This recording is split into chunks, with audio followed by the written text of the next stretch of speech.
بسم اللہ الرحمن الرحیم۔ درود نبی کریم صلی اللہ علیہ وآلہ وسلم کی ذات پر۔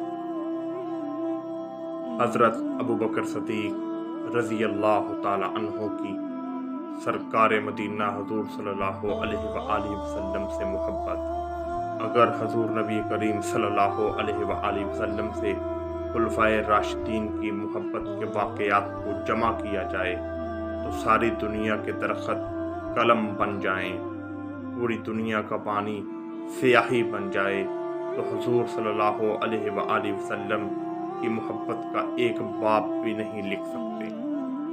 حضرت ابوبکر صدیق رضی اللہ تعالی عنہ آپ نے بچپن سے لے کر وفات تک ہر مشکل اور مصیبت میں حضور نبی کریم صلی اللہ علیہ وآلہ وسلم کا ساتھ دیا۔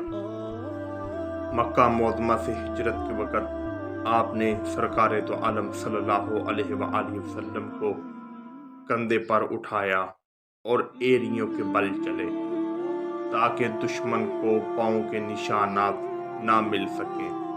اندازہ فرمائیے اس کے لیے آپ کو کس قدر مشکل پیش آئی ہوگی، مگر یہ سب محبت کے سبب آسان ہوتا ہے۔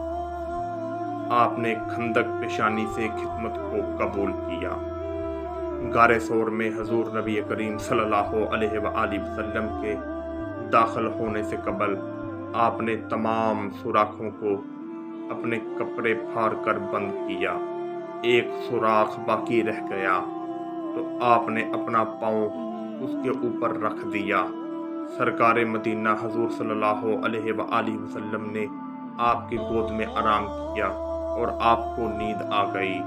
سوراخ میں سے سانپ نے حضرت صدیق رضی اللہ تعالی عنہ کو ڈسنا شروع کیا، لیکن آپ نے ذرا حرکت نہ کی کیونکہ حضرت محمد صلی اللہ علیہ وآلہ وسلم کی نیند میں خلل نہ پڑ سکے، مگر آنسو ٹپکے اور ایک قطرہ آپ صلی اللہ علیہ وآلہ وسلم کے چہرہ انور پر گرا، جس سے آپ بیدار ہو گئے۔ یہ بدو محبت نہیں ہو سکتا۔